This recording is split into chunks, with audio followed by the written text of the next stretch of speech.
Hello दोस्तों, तो Deadpool का ट्रेलर आ गया है तो सीधा मुद्दे पर आते हैं। ट्रेलर स्टार्ट होते ही हमें वुल्वरिन को दिखाया जाता है जो कि एक बार में बैठा है। अब आपको नहीं पता तो बता दूं, जो ये बार का शॉट है ये क्लासिक वुल्वरिन का शॉट है। मतलब कि कॉमिक्स बुक्स में भी ये कई बार बार में बैठा हुआ दिख चुका है और एक्समैन की मूवी में भी कई बार बैठा हुआ दिख चुका है। एंड स्पेशली सबसे रिसेंट टाइम की बात करें तो वुल्वरिन का जो गेम का अनाउंस हुआ था उसमें भी ये बार में बैठा हुआ दिखता है। तो हाँ, एक तरीके से कह सकते हो कि वुल्वरिन का साइन शॉट है। उसके बाद यहाँ पर एंट्री होती है डेडपूल की, जो कि फनी वे में वुल्वरिन को पोक करता है और उसको अपने साथ चलने के लिए बोलता है। यहाँ पर एक नोटिस करने वाली बात है वुल्वरिन के क्लोज। वुल्वरिन के क्लोज को यहाँ पर इवन डेडपूल भी नोटिस करता है कि वो पूरी तरह से बाहर नहीं आ रहे, जो एक तरह से शो करने का तरीका है कि भाई वुल्वरिन यहाँ पर वीक है और एक तरह से उसकी एज हो चुकी है। और हाँ, ऐसा ही कुछ हमने सिमिलर लोगन मूवी में देखा था कई बार। इवन डेडपूल भी मेंशन करता है कि वुल्वरिन में ये काफी नॉर्मल है 40 के बाद, मतलब कोई भी वुल्वरिन का वेरिएंट 40 के बाद ऐसे ही इशू फेस करता है। अब यहाँ पर एक चीज नोटिस करने वाली है, वुल्वरिन कहता है वुल्वरिन के वेरिएंट्स। तो हाँ, इस मूवी को लेकर कई सारे रूमर्स हैं कि इस मूवी में हमें और भी वुल्वरिन के वेरिएंट्स दिख सकते हैं और उसमें से दो पॉपुलर रूमर्स ये है कि हमारे हैरी पॉटर भैया या फिर सुपरमैन का कोई वेरिएंट डेडपूल में दिख सकता है। और यहाँ पर एक और अमेजिंग डिटेल है, जब डेडपूल अपना गन वुल्वरिन पर रखता है तो उस पर लिखा होता है smile wait for the flash. हाँ, तो ये वही सेम गन है जो इसने डेडपूल 2 में यूज की थी। ओवरऑल यहाँ पर फनी इंटरेक्शन होता है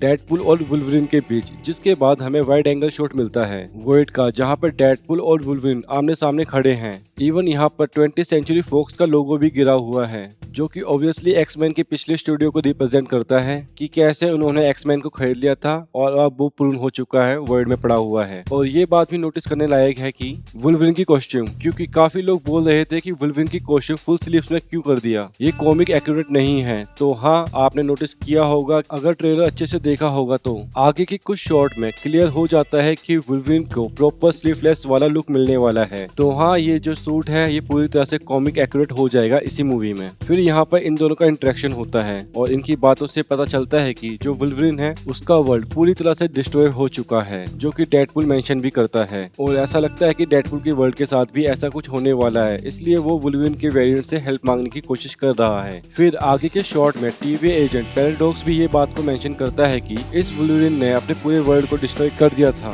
तो ज्यादा गहराई में नहीं जाएंगे, मूवी देखने के बाद ही पता चलेगा ऐसा क्यों हुआ, कैसे हुआ, कब हुआ। फिर हमें कुछ एक्शन सीन देखने को मिलता है और ये थोड़ा देखा देखा लग रहा है। तो हाँ, ये फाइटिंग सेम अपने क्लासिक स्पाइडरमैन से सेम है। फिर उसके बाद हमें मिलता है मेजर ईस्टर एग। आप यहाँ वॉल पर लिखा देख सकते हो कॉपर हेड, और साथ ही एक स्नेक का सिंबल भी बना हुआ है। अगर नहीं पता तो बता दो, कॉमिक्स बुक्स में कॉपर हेड के नाम से एक सुपर विलन है जो कि सर्पेंट सोसाइटी का मेंबर था। और रूमर्स की मानो तो ये सर्पेंट सोसाइटी कैप्टन अमेरिका 4 मतलब Captain America new world order में भी देखने को मिलने वाले हैं as a villain. Then again हमें कई सारे एक्शन दिखाए जाते हैं, Deadpool versus TV agents, Deadpool versus Wolverine. और इन एक्शन के सीक्वेंस से ये तो पक्का हो जाता है कि भाई ये मूवी R-rated होने वाली है। देन हमें फर्स्ट लुक मिलता है इस मूवी की मेन विलन कैसेंड्रा नोवा का। अगर आपको बता दूं, कैसेंड्रा नोवा जो है वो चार्ल्स जेवियर की ट्विन सिस्टर है, मतलब दोनों सिबलिंग्स हैं। पर फर्क इतना है कि कैसेंड्रा साइको है, बहुत ज्यादा इविल कैरेक्टर है। इसके आने वाले शॉर्ट्स में हमें कई सारे डिटेल्स मिलते हैं, जहां सबसे पहले हम ऑलेट को देखते हैं। ये जो कैरेक्टर है ये आपने लोकी की सीरीज में देखा ही होगा, बहुत ही ज्यादा इंपॉर्टेंट कैरेक्टर है स्पेशली वर्ल्ड लोकेशन के लिए। और इस मूवी का मेजर सीन वर्ल्ड में ही होने वाला है। और मैं सजेस्ट करूंगा, अगर आपने लोकी सीरीज अभी तक नहीं देखी है तो दोनों सीजन इसके देख लें, इसके बिना मूवी समझ में नहीं आने वाली। यहीं पर हम जायंट एंटमैन का हेड भी देखते हैं,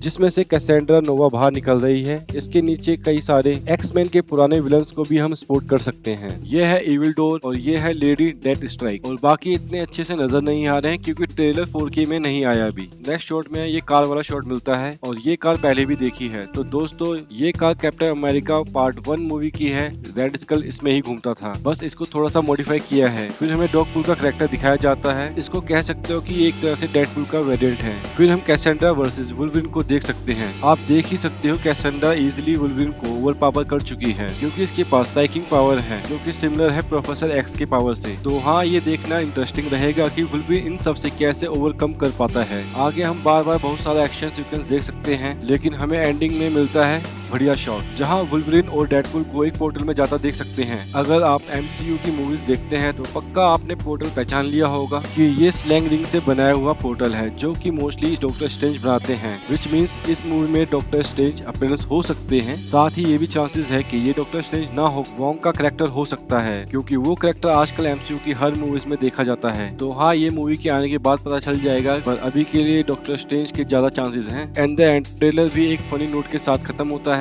जहाँ पर डेडपूल की मकान मालिक डेडपूल से बात कर रही होती है और यहीं पर डेडपूल फोर्थ वॉल ब्रेक कर केविन फेग का नाम मेंशन करता है, जो कि इस मूवी में एक्सपेक्टेड भी था, क्योंकि डेडपूल का कैरेक्टर है तो ये तो कई बार होने वाला है। तो हाँ, ओवरऑल ट्रेलर काफी अच्छा था, इंटरेस्टिंग था, मतलब हाइप तो अच्छे से क्रिएट कर ही देता है। आई होप मेरा ब्रेकडाउन आपको पसंद आया होगा। अगर हाँ तो लाइक करें, शेयर करें और चैनल को सब्सक्राइब नहीं किया तो चैनल को सब्सक्राइब करें।